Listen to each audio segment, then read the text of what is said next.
If you expose it to the light, you may hurt it. If you get it wet, it will multiply. All that from water? They got wet? Yeah, plain water. And most important, no matter how much they beg, never, never let them eat after midnight. First off, can you remember the 3 rules of Gremlins? Oh, I remember the 3 rules, and if I ever forget them, people oftentimes on the street shout them at me. So someone will be like, "Where's Gizmo? I hope you're not getting him wet. Are you keeping him out of bright light?" I'm like, yeah, no, I got it under control. He's in the closet, nice and dark, and it's dry. Don't feed him after midnight. Of course, that's always been a source of amusement for us involved in the film because it's always after midnight of some kind. Exactly. So that's a very kind of like strange rule that's impossible to follow. How do you feel being so closely associated with an 80s classic? You know, it's one of those things where you know you're going to be known for something. So why not be known for something that's still really popular and kind of beloved, and people use expressions like it's an American classic. Every Christmas comes along and they show it at Christmas time, you know, every year along with A Christmas Story and Die Hard. It's one of those 80s movies that has a bit of a Christmas theme in it, so it sticks. I mean, it feels amazing. As far as these guys were concerned, there's kind of an amusing story, which is every time that we would do a Gremlins film, we would shoot them on Warner Brothers Studios. There were 3 days in Gremlins 2 we shot in New York, and there was 1 day in Gremlins 1 where we shot in Pasadena for the sheriff's station. Every single day that I would drive off of the lot, the security guards would make me pop my trunk and check to see if I was stealing a gizmo. And I was like, I'm like the main character in the picture. They're like, that's why we're checking your trunk, because you have so much access to the Gremlins and the gizmos. And each one of these animatronic creatures was about, you know, between $35,000 and $45,000 in terms of 1984 dollars. So they were very aware that everyone would want one of these, especially cast members. Well, you know, I didn't do his voice, Howie Mandel did, but here's what I'll do. I'll do an impression of what I heard when I worked with it, okay? So I'd have my little gizmo here, and I have them in my hands, and all the wires, my shirt sleeves would be down, all the wires would be attached to me, and they would go down my leg, and they would come out my sock and go across the room, and you'd have people with the thing. And so when I would say, "Hey Gizmo, how are you?" And Gizmo would go, that's all I would hear. I would just hear the clicks and the whirs. And one person would do his arms, and one person would do his ears, and they kind of divided the labor up so that everybody was doing a different piece, and they would have to coordinate them. All of those amazing animatronic guys would have to coordinate it so that it looked like one living, breathing organism. And as you can tell, they did an amazing job. Phoebe Kates was riding high on the success of Fast Times at Ridgemont High. How was she to work with on set? Well, you know, there was a certain amount of hysteria around her. After that scene, I think it was really very, let's just say it was a very charged scene. And it made a very lasting impression. People still talk about it 30 years later. So if she and I would go out somewhere, guys would see her, and rather than approach her, they'd freak out. They'd be like, "Oh my God, there's Phoebe Kates. Go and say something. I'm not gonna say you say something to her. I'm not gonna say that you do it," you know? And it was like they were afraid of her because she sort of had this, I am the pool goddess kind of thing going about her. And so guys kind of like, even huge football player guys would like sort of react to her with awe, and they were completely intimidated, which was so funny because she is one of the nicest, most approachable, down-to-earth, cool. She's like, you know, she's a beautiful woman who doesn't have that sense of, I'm amazing and maybe one day you'll be able to talk to me. She doesn't have any of that. Have any famous people ever approached you to talk about Gremlins or sign memorabilia? It's interesting you should ask that because one time I was at the whiskey bar here in Los Angeles, and this guy came up to me and he said, "Are you Zach?" And I go, "Yeah."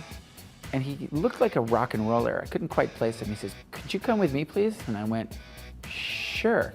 So I followed him, and we kind of wended through the packed bar, and sitting in the corner was Marilyn Manson. And Marilyn Manson says, he was in full Marilyn Manson getup, and he stuck out his hand. He goes, "Hey, I'm Brian." I go, "Hey, Brian, how are you?" He goes, "Cool. Listen, I don't know if you know this, but I'm like a huge Gremlins fan and 80s fan in general, and I collect lunchboxes. And I have a Gremlins lunchbox, and I was kind of wondering if you would sign it." Every lunchbox that you got in the 80s came with a thermos like this. I know because my mom went out and got one. She would never use the lunchbox because she was a 40-year-old woman, or mid-40-year-old woman, but she's an avid coffee drinker, and she would use the thermos everywhere. And people would say, "Why do you have the thermos of a 10-year-old? And she would say, "Well, my son happens to be the star of the picture." Gremlins and Indiana Jones were released in the same summer.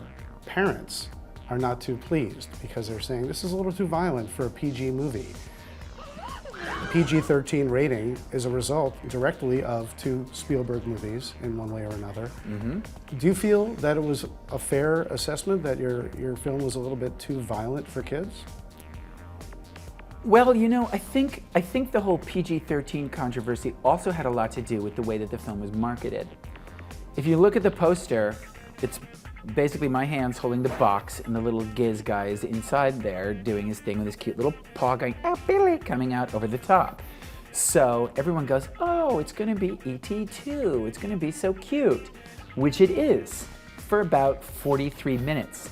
Then suddenly you're, scaring the pants off of every 6, 7, 8, 9-year-old kid that they brought there. So I felt that it was kind of fair for parents to say, "I thought this was going to be E.T. 2, given the marketing campaign."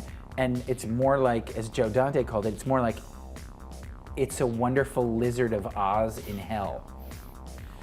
That's really what it is. It's two movies. It's the first half that lulls you into a false sense of security, and then it's the second half, which is like this kind of brutal, somewhat vicious flip side of E.T., since the Mogwai basically is like, that's one of the reasons why it's Chinese. It's like yin yang. It's like the good and the evil kind of a thing. So that, combined with 2 weeks earlier, the heart getting ripped out and the guy screaming as his heart is beating and everything like that, I could see how parents back to back, maybe if they'd been separated by a few months, maybe it wouldn't have had the impact. But I think, the 2 out of the last 3 weekends, Junior now needs therapy. Something probably needs to be done about that. I really think the second movie, in terms of the box office success, would have done better had Warner Brothers not made a last-second decision. They were going to open it May 3rd, and if you know, that first weekend in May now is the sweet spot. That's where you see like Iron Man 3 and stuff open. The last second, they got some of the highest test scores that they'd ever gotten in the history of Warner Brothers movies. So they got confident, or maybe you should say cocky, I don't know. And so they decided to open it opposite Dick Tracy, which starred Madonna, who in 1990, you could argue was the biggest star in the world. And she was also dating Warren Beatty at the time. So we went head to head with Dick Tracy, and we pretty much got creamed. So I always kind of wonder what would have happened if they had just left it on May 3rd and let it kind of get that sweet opening, because we were opening opposite Mel Gibson and Goldie Hawn on Bird on a Wire. That was the picture that was opening there. Much easier competition in comparison to opening up against Madonna. You don't want to open up against Madonna in the 90s. Tell me about your career post-Gremlins. You kind of fell off the radar a little bit. Well, that's not exactly by design. That's just one of those things where, you try out and the chips fall where they may, and you get some parts that are good and some parts that aren't, and then you try out for things, you get to like number 2, and it's down to you and one other person. And so it's just kind of like you go through a phase where your luck isn't clicking for you as much as possible. I did a bunch of things over the last 10 years. I did stuff like an indie movie called Let Them Chirp a While. I did like a Law and Order Criminal Intent, those kind of things. And now I'm making the return to the horror genre in Hatchet 3, which is such a fun movie, and I'm so glad that I did it and got involved with people like Adam Green and B.J. McDonald, because Adam Green loves the 1980s about as much as any human being I've ever met. He is like a kid in a candy store. Every time I'll call him, he's got like Winger playing in the background and Cinderella's Long Cold Winter playing in the background. He loves the 80s. So that's kind of what's been happening to me in the last 7 or 8 years. All of the young people who grew up watching me have now become filmmakers, and they want to throw me in and include me in some of the new stuff they're doing. And my feeling is like, heck yeah.